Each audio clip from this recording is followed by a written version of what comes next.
There's homeless people all over the streets in some cities. There's crime. There's people that can't afford housing. And you're sending $300 billion to a foreign country to fund a war with a nuclear armed country?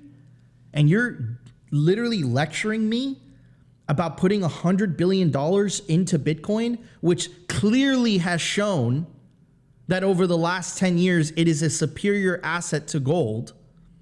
Nah, you're relying on misrepresenting truths, misrepresenting the data for a political agenda. And you want to know why Elon Musk is telling you you are the media now? It's because of people like Chris Hayes. People are sick and tired of getting lied to. This is why MSNBC's ratings continue to plummet, because he's lying to your face. And at a certain point, like maybe it's my culture, maybe it's like a Hispanic thing. If you're going to continue to lie to my face, I find that very disrespectful. And it's going to come to a point where I'm going to tune out and I'm going to watch something else. And instead of changing course and like looking within yourself and saying, you know what, like we're probably losing ratings because like we're not really reporting the news. This is kind of like propaganda. They double down and they call Elon Musk an extremist. Like, no, dude, like that world is over. You no longer have a monopoly on information. You no longer have a monopoly on the narrative. You're going to have to deal with independent thinking and people doing their own research and thinking critically. And in that type of world, you can't get away with bullshit, to be frank.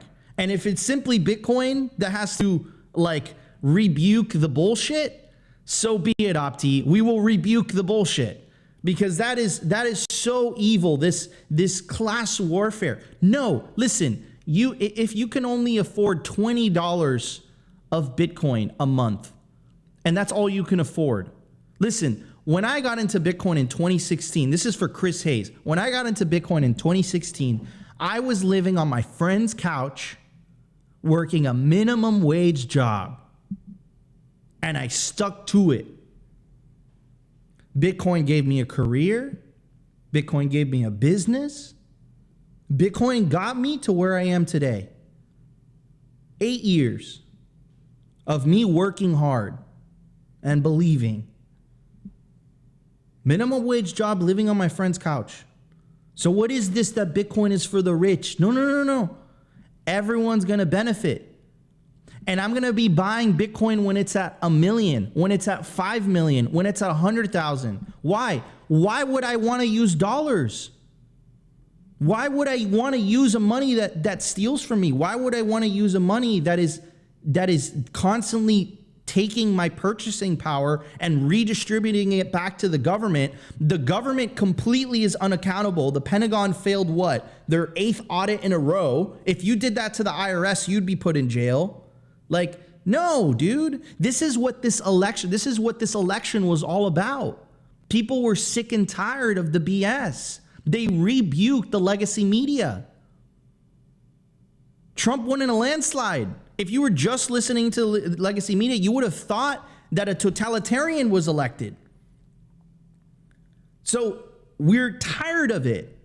And it all started in 2008, the betrayal to the country by the government to bail out the elites, the Occupy Wall Street movement. This is all Bitcoin. This is what it's all about. Bitcoin was born. Do you think Bitcoin was born in 2009 at a coincidence?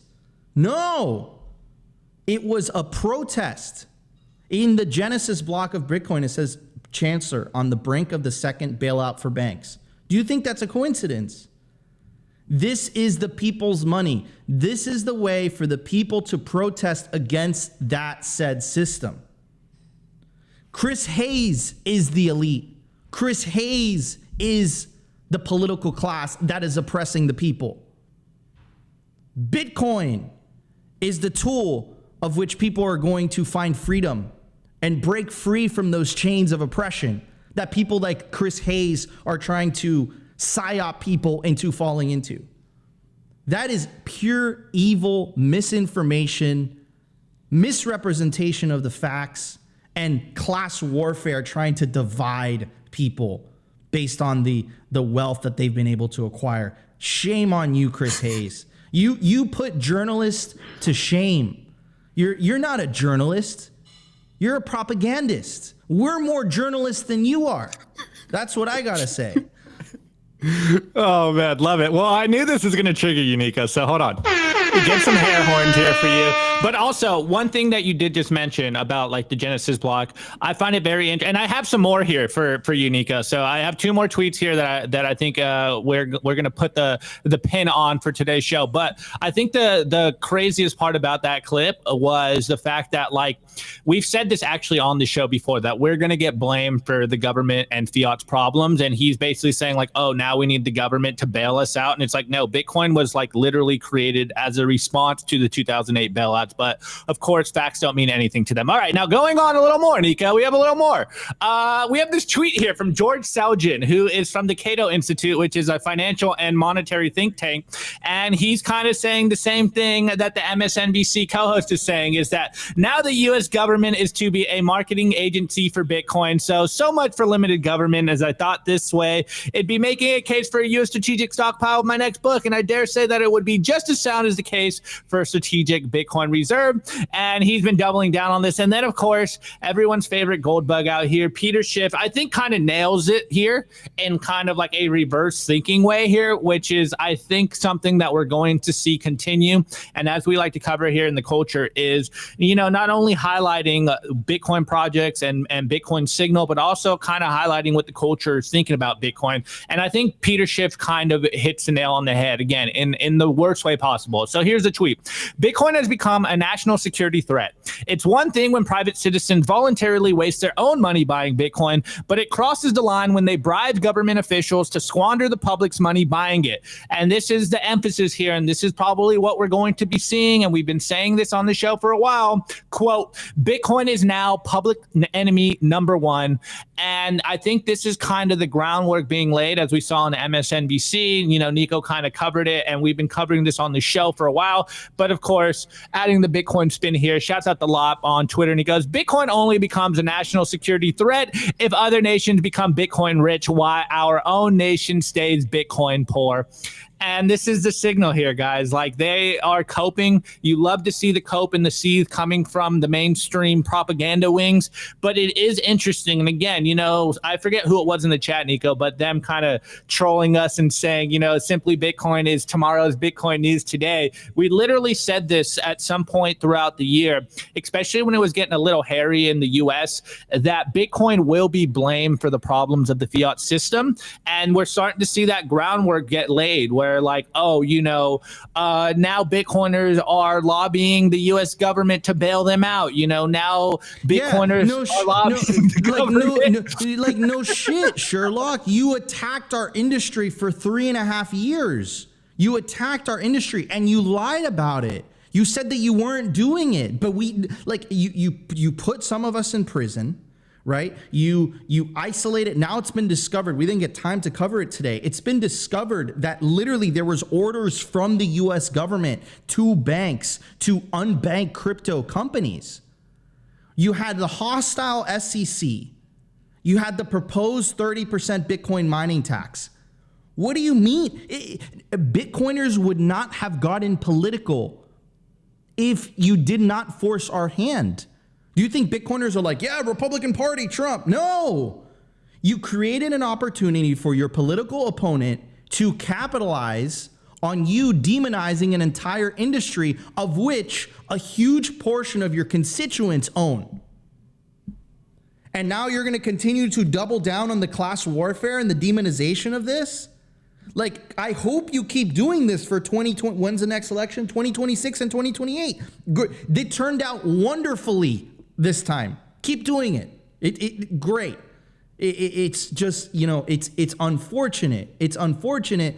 And you know what? I do have to give credit to some Democratic lawmakers, because Ro Khanna and Dennis Porter has been doing a great job on this. Not all of them feel this way about the industry, but like, for them to, and MSNBC, I'm telling you, they're like the leading kind of voice for, like the Democratic Party. It's a big part of that, media apparatus. For them to keep doubling down that Bitcoin is bad, like, what are you guys doing? What are you guys doing? It's not a good idea politically, in my opinion. I think, look, by 2028, if you are not a pro-Bitcoin candidate, whether you're Democrat or Republican, I think you're going to be unelectable, because I think a percentage, it's like saying back in 1999, I'm anti-internet. It's the same thing. It makes no sense whatsoever. Anyways, we are getting to the top of the hour. Opti is triggering me during the culture segment. Wait! Before we roll out, I want to acknowledge that I sometimes purposely don't show Nico the culture so we can get a real life triggering event on the show, and I think today was a good example of that. Oh man, what a good show! This is fun. Dude. This is fun. Anyways, guys, we dropped. Guys, if you guys are enjoying the show so far, help us break 400 likes before we wrap up the show. I did a poll earlier. I asked, a lot of you guys asked, and 582 of you guys answered. On YouTube, I threw a poll. It says, will Bitcoin break 120K in 2024? 72% of you guys said yes, and 27% of you guys said no. So you guys are feeling very, very bullish for the end of the year.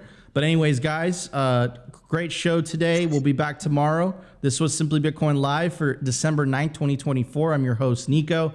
So my legendary co-host, who's always optimistic, Optimus Fields.